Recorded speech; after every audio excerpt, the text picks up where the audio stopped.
You're not my responsibility anymore." Those were the words my daughter Rachel said the night she closed the door behind me, and I remember thinking that doors don't just shut quietly when something like that happens, they echo inside your chest for a very long time. It was early January in Cleveland, the kind of winter night where the air bites your face the moment you step outside. The weather app on my phone said 28 degrees Fahrenheit, but it felt colder than that standing on my own daughter's front porch with a single suitcase beside my feet. I had packed quickly when she told me I needed to leave, not because I understood why, but because when your child looks at you with that flat, tired expression, you know arguing won't change anything. The porch light above the door flickered for a moment and then went dark, and suddenly the house that used to feel like family looked like any other house on the street. I stood there longer than I should have, just staring at the door, waiting for it to open again so Rachel could say this was all a misunderstanding, but it never did. Eventually I picked up my suitcase and walked down the steps, the wheels rattling over the frozen concrete. I had lived 68 years by that point, long enough to know that pride doesn't keep you warm, so the first place I went was a bus stop 3 blocks away where the overhead heater sometimes worked if you were lucky. I sat there with my coat pulled tight and my hands tucked under my arms, watching the snow drift across the empty street while cars passed without slowing down. People always assume the hardest part about losing your home is the cold, but that's not quite true. The hardest part is realizing how quickly the world rearranges itself without you in it. Rachel had been my whole life once. I raised her alone after my husband passed away when she was 10 years old. I worked mornings at a diner and evenings at a grocery store just to keep the lights on and food in the fridge. I used to joke that the coffee machine at the diner probably knew me better than anyone else in town because I stood beside it every morning at 5 a.m. But I never complained about those years because every paycheck meant Rachel had what she needed. She went to a good college, studied business, met people who talked about stock portfolios and startups instead of grocery coupons and overtime shifts. I was proud of her. Truly proud. Even when our phone calls started getting shorter and our visits less frequent, I told myself that's just how life works when children grow up. Still, nothing prepares you for the moment your own child looks at you like a problem she needs to solve. That night at the bus stop I checked my bank account on my phone and saw a balance that barely covered a couple of cheap motel nights. I remember laughing quietly to myself, not because it was funny, but because sometimes laughter is the only sound that doesn't freeze in your throat. A bus eventually pulled up with a tired hiss of brakes, and the driver nodded when I climbed aboard. I rode it all the way downtown without knowing exactly where I was going. The shelter on Prospect Avenue was full when I got there, every bed taken, every hallway lined with people hoping someone wouldn't show up for their reservation. The woman at the front desk spoke gently, the way people do when they've had to give bad news too many times. She handed me a list of nearby places and wished me luck. I walked another mile after that, dragging my suitcase through patches of ice until I reached a small motel whose neon sign buzzed like an angry mosquito.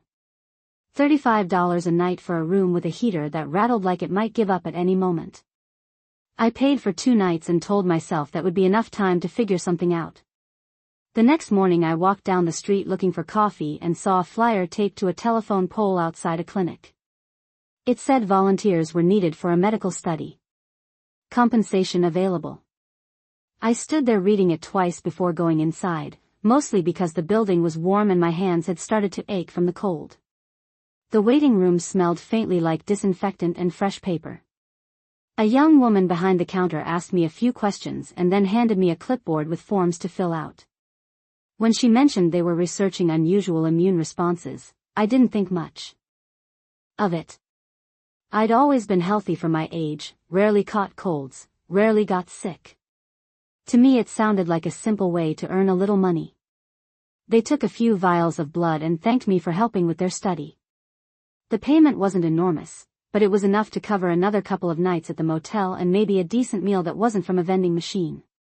When I stepped back outside, the wind had picked up again, carrying thin needles of snow across the sidewalk. I tucked the envelope of cash into my coat pocket and walked slowly toward the motel, thinking that sometimes survival comes down to small, quiet choices that nobody else ever notices. At the time I believed that blood sample was just another small thing I had traded for warmth and time. I had no idea that the same blood I had sold for a place to sleep would soon turn out to be worth more money than I had ever imagined in my entire life. The motel heater rattled all night like it was arguing with the cold outside, but it kept the room just warm enough for me to sleep. When I woke up the next morning, the gray winter light was slipping through the thin curtains, and for a moment I forgot where I was. Then the sound of a truck shifting gears on the street reminded me. The room smelled faintly like old carpet and cleaning spray, but it was quiet, and after the bus stop and the long walk through the cold the night before, quiet felt like a small luxury. I sat on the edge of the bed for a while, counting the money left in the envelope the clinic had given me. It was enough for another couple of nights if I was careful. Survival has a way of turning simple arithmetic into the most important skill you have. I made my way to the small diner across the street, the kind of place with red vinyl stools and a bell above the door that rang when someone walked in. The waitress poured me a cup of coffee without asking many questions. Maybe she had seen enough people passing through that neighborhood to know when silence was kinder than curiosity. I stirred the sugar slowly and watched the snow drift past the window. It had been 3 days since Rachel told me to leave, and in those 3 days my phone had stayed completely silent. I checked it anyway while the coffee cooled in front of me, just in case a message had arrived overnight. Nothing. Not even a simple question asking if I was all right. I told myself that people sometimes say things they do not mean when they are stressed or tired, but deep down I knew that was not the truth. Rachel had not looked angry that night. She had looked certain. That was the part that stayed with me. After breakfast I walked back toward the clinic because the warmth inside had felt comforting the day before, and because when money is running low you start noticing every small opportunity that might help you stay afloat a little longer. The receptionist recognized me the moment I stepped inside. She smiled politely and asked if I was feeling all right after the blood draw the day before. I told her that I felt perfectly fine and asked if they were still accepting volunteers. She handed me another form and said they sometimes invited returning donors if their immune profile matched what the researchers were studying. The phrase sounded technical, but to me it simply meant they were willing to pay for another sample. I sat in the waiting room while a television in the corner played a morning news program that nobody seemed to be watching. A few minutes later a nurse called my name and guided me down a hallway that smelled faintly of antiseptic. She asked routine questions about my health, my medications, and whether I had traveled outside the country recently. I answered each one carefully because I had nothing to hide and because honesty felt like the only thing I still owned completely. When she finished drawing the small vial of blood she placed a bandage on my arm and thanked me again for helping with their research. The envelope they handed me on the way out felt slightly heavier this time, and for a moment I wondered if the amount had increased. I did not count it until I reached the sidewalk outside. $900. Enough for several nights at the motel and a little breathing room to think about what came next. I folded the envelope carefully and slipped it into my coat pocket. As I walked back toward the motel I noticed how bright the winter sun looked when it reflected off the snowbanks along the street. Cleveland winters can be harsh, but sometimes the light cuts through the cold in a way that makes everything feel sharper and clearer. I told myself that the clinic had simply been a lucky break, the kind of small good fortune that appears when you need it most. At the time I believed that was the whole story. What I did not realize was that inside that quiet building the researchers had already begun looking more closely at the sample they took from me the day before. They had noticed something unusual about the way my antibodies reacted in their tests. Something rare. Something that made them run the analysis again just to be certain the first result had not been a mistake. I knew none of that while I walked slowly down the sidewalk with the wind tugging at my coat and the envelope of money warming my pocket. All I knew was that for the first time since Rachel closed that door behind me, I was not wondering where I would sleep that night. Sometimes the most important turning points in a life begin quietly, with something as ordinary as a walk back to a cheap motel on a cold afternoon. At that moment I still believed I had sold a small part of my blood simply to stay warm for a few more nights. I had no idea that inside the clinic, behind those white laboratory doors, a discovery was beginning to unfold that would soon change the entire course of my life. 3 days later the phone in my motel room rang just after 9 in the morning, and the sound surprised me so much that I let it ring twice before answering because very few people had that number and none of them had called in a long time. When I finally picked up the receiver, a calm voice on the other end introduced himself as Dr. Daniel Brooks from the clinic where I had donated my blood.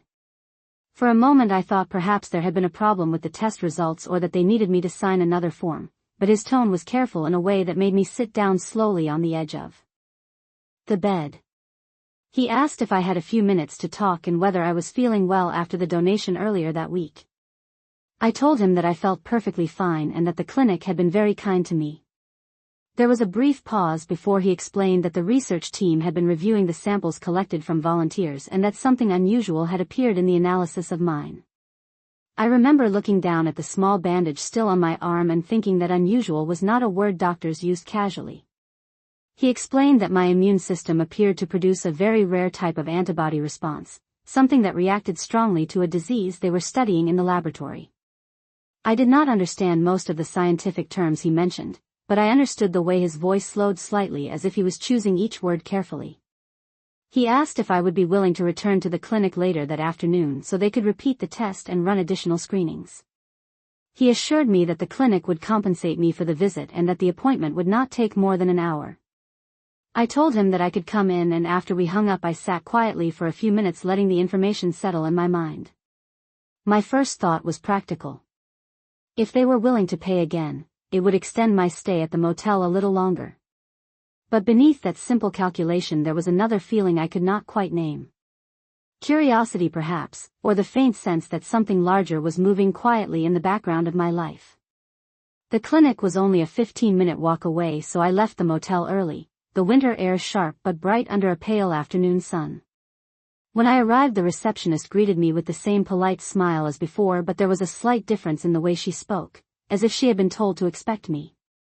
A nurse guided me down the hallway into a small consultation room where Dr. Brooks was waiting with a tablet in his hand. He looked to be in his early 40s with careful eyes and the calm manner of someone used to delivering complicated explanations. He thanked me again for participating in the study and then began describing the tests they had performed on my sample. According to him, my antibodies had shown an extremely strong neutralizing effect in their initial screening. The researchers had repeated the analysis several times to confirm the result because responses like that were uncommon. As he spoke, he turned the tablet slightly so I could see a chart of colored lines rising sharply on the screen.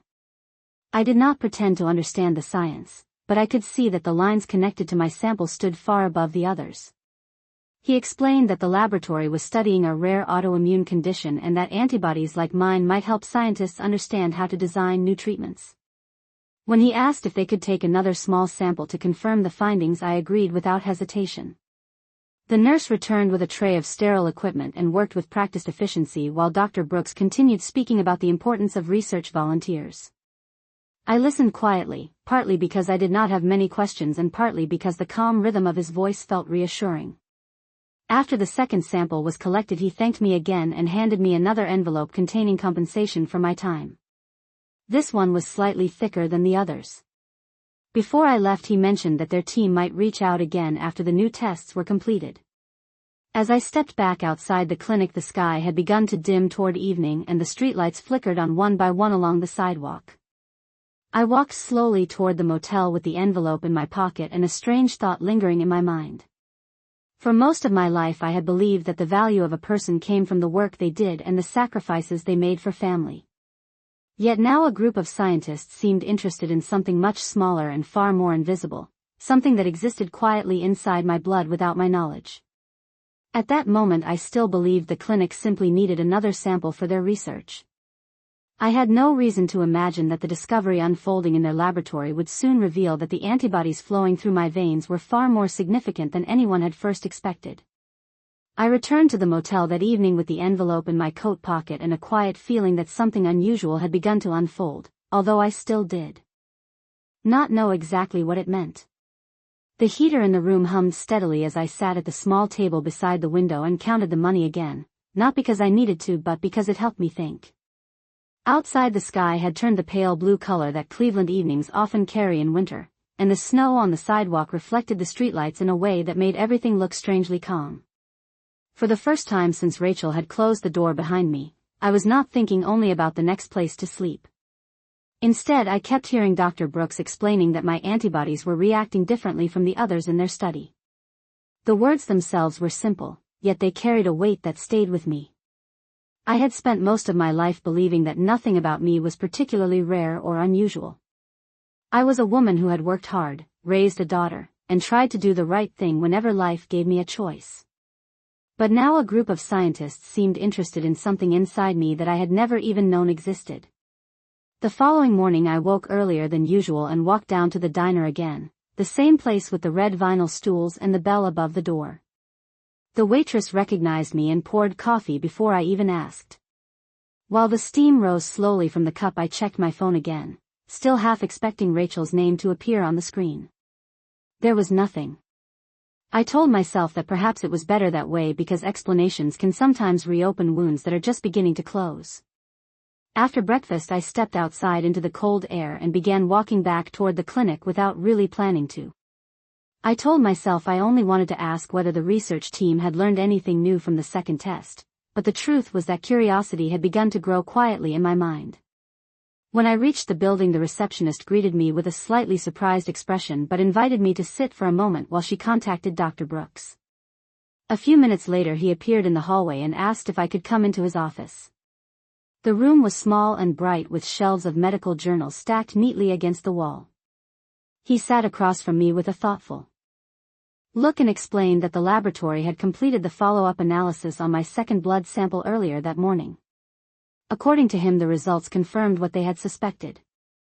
My antibodies were showing an extremely rare level of effectiveness against the disease they were studying. He spoke carefully, making sure I understood that the research was still in its early stages, but there was something in his tone that told me the discovery mattered more than he was openly saying. I asked him a simple question then. I asked whether this kind of result happened often. Dr. Brooks shook his head slowly and said that in his 15 years of research he had rarely seen an immune response quite like mine. The team would need to conduct many more tests, but they believed my antibodies might help them develop a new treatment one day. I listened quietly while he spoke because the idea felt almost unreal. For a long time the only value I had associated with my blood was the small envelope of money they gave me after each visit. Now he was describing something entirely different. Before I left he thanked me again for participating and mentioned that the research team might need additional samples in the future if I was willing to help. When I stepped outside the clinic again, the afternoon sun was shining across the snowbanks along the street, and for the first time since that night on Rachel's porch I felt a strange sense of steadiness inside me. It was not hope exactly, and it was not excitement either. It was something quieter, like the feeling you get when you realize the path ahead might be different from the one you expected. As I walked back toward the motel, I thought about how life sometimes changes direction in the smallest and most unexpected ways. A few days earlier I had been standing outside a locked door with nowhere to go. Now a team of researchers was studying something inside my blood that might help people they had never even met. At that moment I still believed the discovery was simply a scientific curiosity that might take years to matter. I did not yet know that the research team had already begun contacting larger pharmaceutical groups about their findings, and that the unusual antibodies I had once sold just to afford a warm bed were about to attract attention far beyond that quiet clinic in Cleveland. The call came 2 mornings later while I was standing in line at the diner waiting for coffee, and I remember the moment clearly because the bell above the door rang just as my phone began to vibrate in my coat pocket. The screen showed a number I did not recognize, but something inside me told me it had to be the clinic again. I stepped outside into the cold air before answering. The wind carried the faint smell of snow and traffic from the street, and for a moment I simply listened to the silence on the other end before a familiar voice spoke. Dr. Daniel Brooks greeted me warmly and asked if I had a few minutes to talk. There was a careful calmness in his voice that made me lean against the brick wall beside the diner as I listened. He explained that the research team had completed another round of analysis on my blood samples during the past 2 days. The results had confirmed their earlier findings, but the new tests had revealed something even more significant. My antibodies were not only reacting strongly to the disease they were studying, they were doing so in a way the laboratory had rarely seen before. According to Dr. Brooks, the immune response in my blood appeared unusually stable, which meant scientists could potentially study it to understand how to replicate the effect. I did not pretend to understand the science behind his explanation, but I could hear the excitement hidden beneath his professional tone. He asked if I would be willing to come back to the clinic again that afternoon because several members of the research team wanted to speak with me directly. When I agreed, he thanked me several times before ending the call.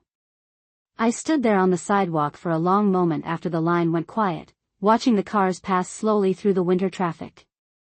Life has a strange way of changing direction when you least expect it. Only a few days earlier I had been counting coins to see whether I could afford another night at the motel. Now a group of researchers seemed increasingly interested in something flowing quietly through my bloodstream. That afternoon the clinic felt slightly different when I arrived. The waiting room was the same, but the receptionist greeted me by name and offered me a cup of water while I waited. A few minutes later Dr. Brooks appeared along with two other people wearing white lab coats. He introduced them as members of the research team and guided me into a conference room where a large screen on the wall displayed several charts and graphs. The scientists spoke carefully, explaining that the unusual antibodies found in my blood might help them develop new treatments for a rare autoimmune disease they had been studying for years. They showed me how my sample reacted during laboratory testing, pointing out lines on the charts that rose sharply compared to the others. One of the researchers explained that discoveries like this were rare because the immune system behaves differently in every person.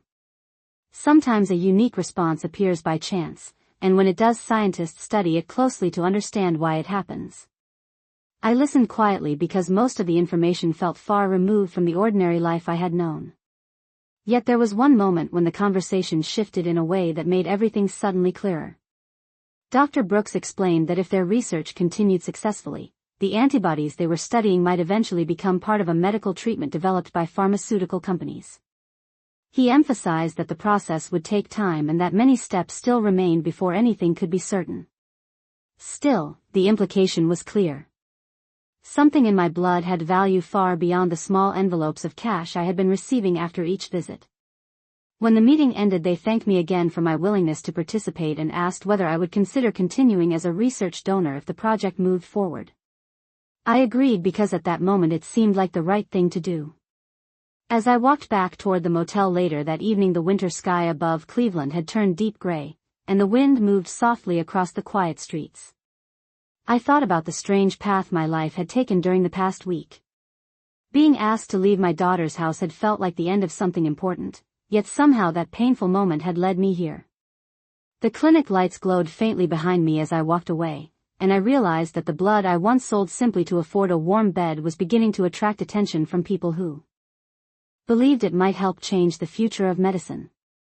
At that moment I still did not know how far that discovery would reach or how much it might eventually be worth, but for the first time since Rachel closed the door behind me, I felt the quiet certainty that my life was no longer moving only in the direction of loss. I returned to the motel that night with a mind that would not settle, because once someone tells you that something inside your own body may hold unusual value, it becomes impossible to think about ordinary things the same way again. The small room looked exactly as it had the night before, the heater humming softly beside the window and the thin curtains shifting whenever a draft slipped through the frame, yet I felt different sitting at the edge of the bed with my coat folded beside me.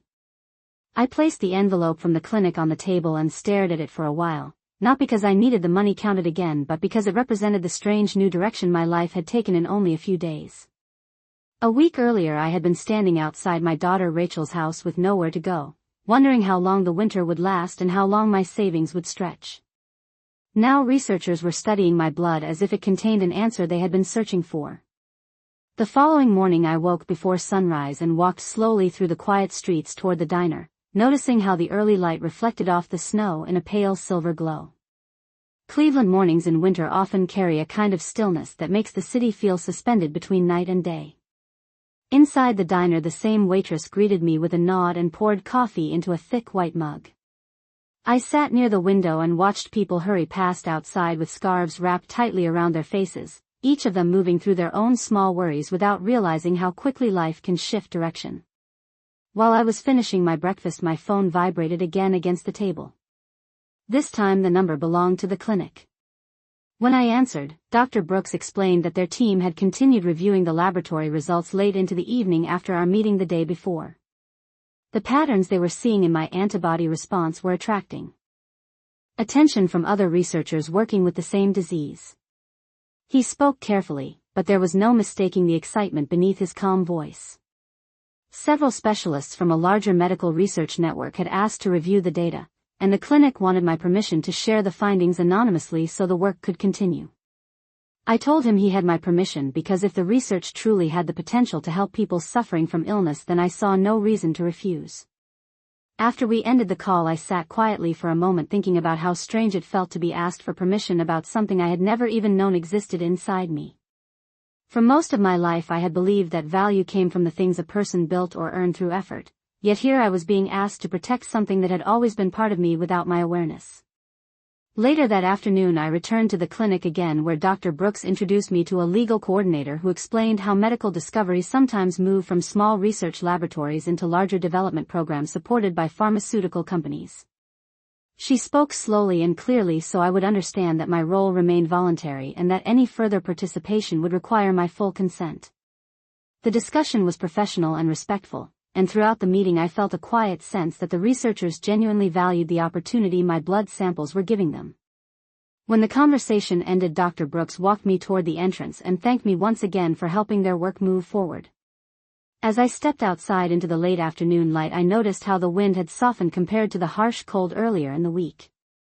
The snow along the sidewalks had begun to melt slightly under the weak winter sun, forming small lines of water that ran slowly toward the street drains.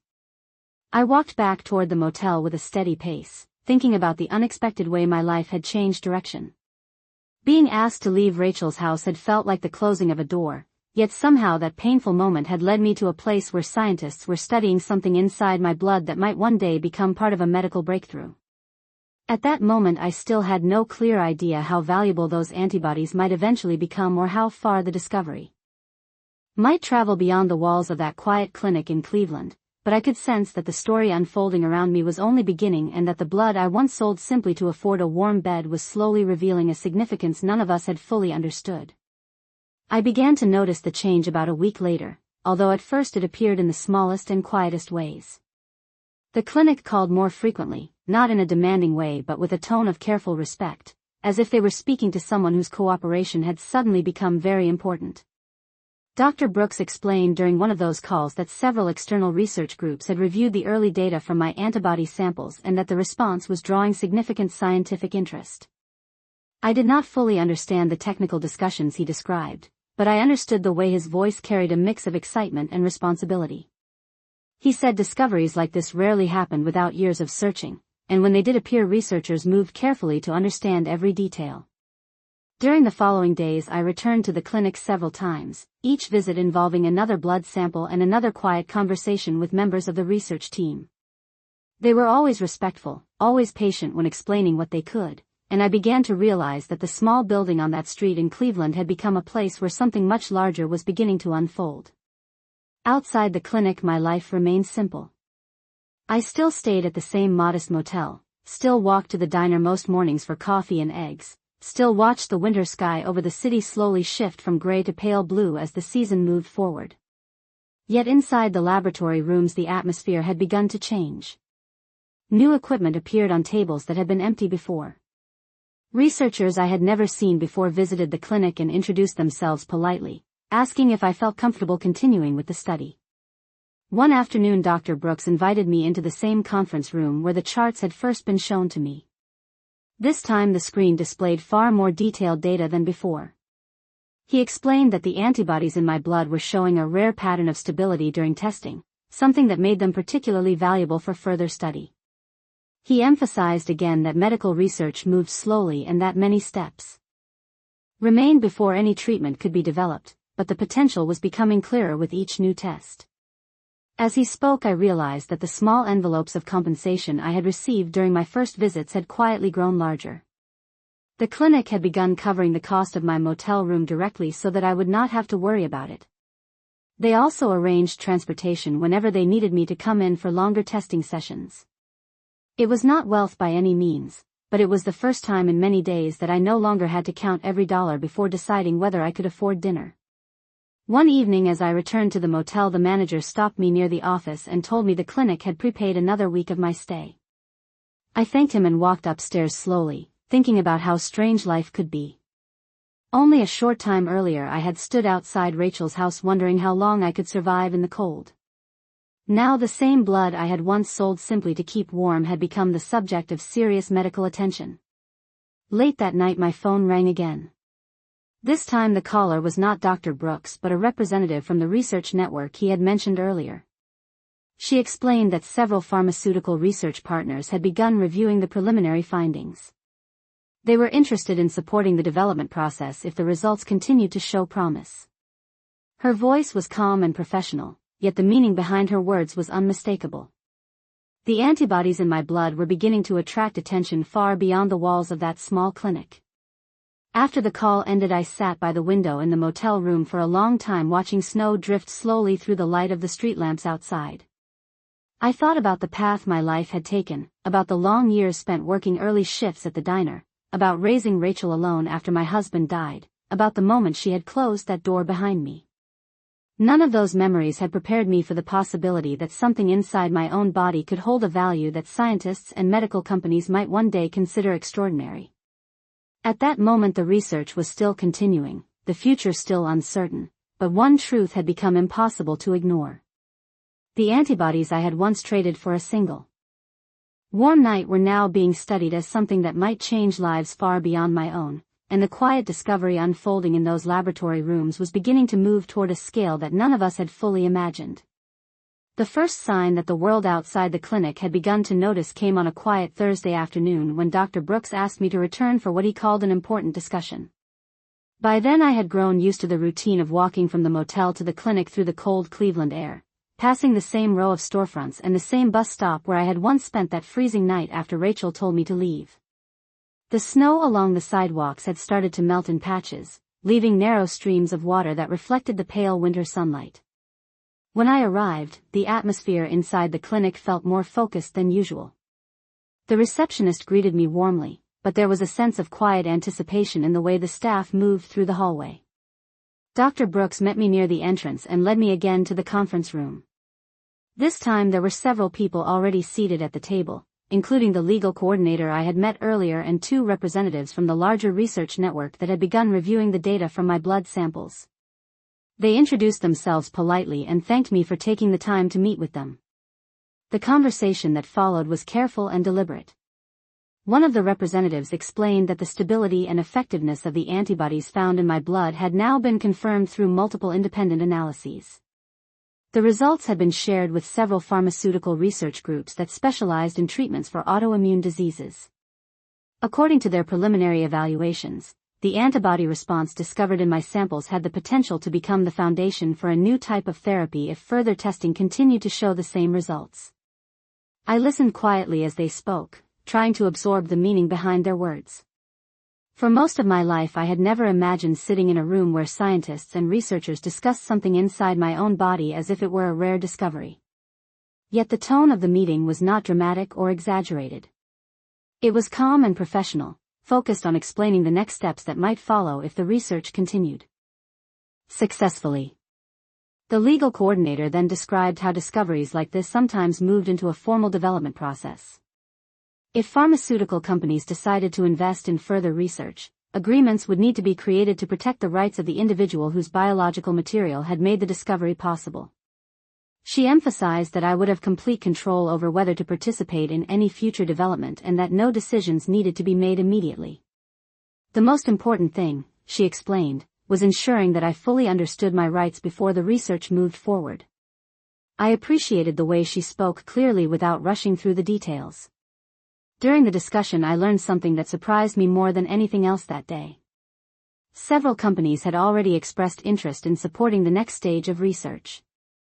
They believed the antibodies discovered in my blood might hold enormous potential for future treatments. Hearing those words made me pause for a moment because only a short time earlier I had believed my blood held value only in the small amounts the clinic paid for each donation. Now scientists and companies were discussing possibilities that stretched far beyond the walls of that modest laboratory in Cleveland. When the meeting ended, Dr. Brooks walked with me toward the entrance again. The afternoon sunlight filtered through the glass doors, casting long reflections across the hallway floor. He thanked me once more for trusting the research team and told me that whatever path I chose moving forward, their goal remained the same. They wanted to understand the remarkable immune response my body had produced and explore whether it could help people living with serious illness.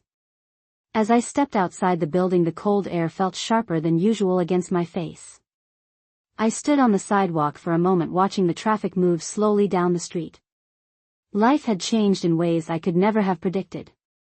The blood I had once sold simply to afford a warm place to sleep was now the subject of conversations about medical breakthroughs and potential partnerships with pharmaceutical companies. I walked back toward the motel slowly, thinking about the strange path that had brought me here. Being asked to leave my daughter's house had felt like the end of everything familiar.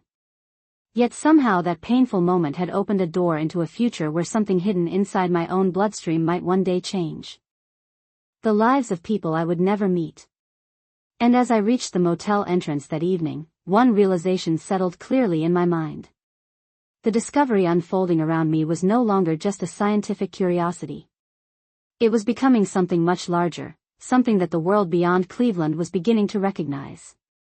The next morning began like many of the others since my life had quietly shifted direction, with the pale winter light slipping through the thin curtains of the motel room and the sound of distant traffic moving along the street outside. Yet something inside me felt different as I sat on the edge of the bed and looked at the phone resting on the small table beside the heater. For several days, conversations about my blood and the unusual antibodies it carried had filled my thoughts, but that morning another memory returned just as clearly. I remembered standing on Rachel's porch the night she told me to leave, the cold air biting at my hands as the door closed behind her. At the time I had believed that moment marked the end of my place in her life. Now, after everything that had happened in the week since, I realized it had also been the beginning of something entirely unexpected. Later that day I walked to the clinic again, following the familiar route past the diner and the bus stop where I had once waited in the freezing wind. Cleveland's winter was slowly beginning to soften as the weeks passed, and patches of grass had started to appear beneath the melting snow along the sidewalks. Inside the clinic, Dr. Brooks greeted me with the same calm warmth he had shown since the first day we met. This time he invited me to sit down in his office rather than the conference room. On the desk beside him were several folders and a tablet displaying documents that looked far more formal than the charts I had seen earlier in the research process. He explained that the research network and several pharmaceutical partners had now completed their initial evaluation of the data collected from my blood samples.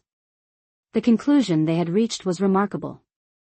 The antibodies present in my immune system had demonstrated an extraordinary ability to neutralize the disease they were studying during repeated laboratory testing. Because of this, the research groups involved wanted to move forward with a full development program to explore how those antibodies could eventually become the foundation of a medical treatment. Dr. Brooks spoke slowly and clearly, making sure I understood every part of the explanation. He emphasized that such programs required careful legal agreements to ensure that the individual whose biological discovery made the research possible was protected and respected throughout the entire process. The legal coordinator then joined us and explained that if the project continued successfully, the value of the antibodies discovered in my blood could become extremely significant. Pharmaceutical companies invest large amounts of funding into research that shows this level of promise, and part of that process involved ensuring that I would receive compensation and recognition for the role my immune system played in the discovery. Hearing those words felt almost unreal. Only a short time earlier I had sold my blood simply to afford another night in a modest motel room. Now the same blood was being described as something that might one day form the basis of a treatment worth millions of dollars in research and development. The legal coordinator explained that I did not need to make any immediate decisions that day. Instead, she provided documents outlining the structure of the research agreement and encouraged me to review them carefully with an independent advisor if I wished. What mattered most, she said, was that I understood the importance of what had been discovered and the role I now held in its future. When the meeting ended, Dr. Brooks walked me to the front entrance of the clinic as he had done many times before. The afternoon sun was shining brightly across the street, reflecting off the wet pavement where the snow had recently melted. As I stepped outside, I paused for a moment and looked back at the building behind me. It was the same place where I had first walked in simply hoping to earn enough money for a warm bed. Now it had become the center of a discovery that scientists believed could one day help thousands of people. That evening, as I returned to the motel and sat quietly by the window, I thought again about Rachel and the night she told me to leave. At the time her words had felt like the closing chapter of my life. Yet the truth had turned out to be something entirely different. Being forced out into the cold had led me to a place where the very blood in my veins had revealed a value none of us could have imagined. And as I watched the lights of the city glow softly across the darkening streets of Cleveland, one realization settled gently into my thoughts. The antibodies I once traded simply for a warm place to sleep were now being recognized as something worth millions, and the life I believed had been taken from me had quietly transformed into a future no one had expected.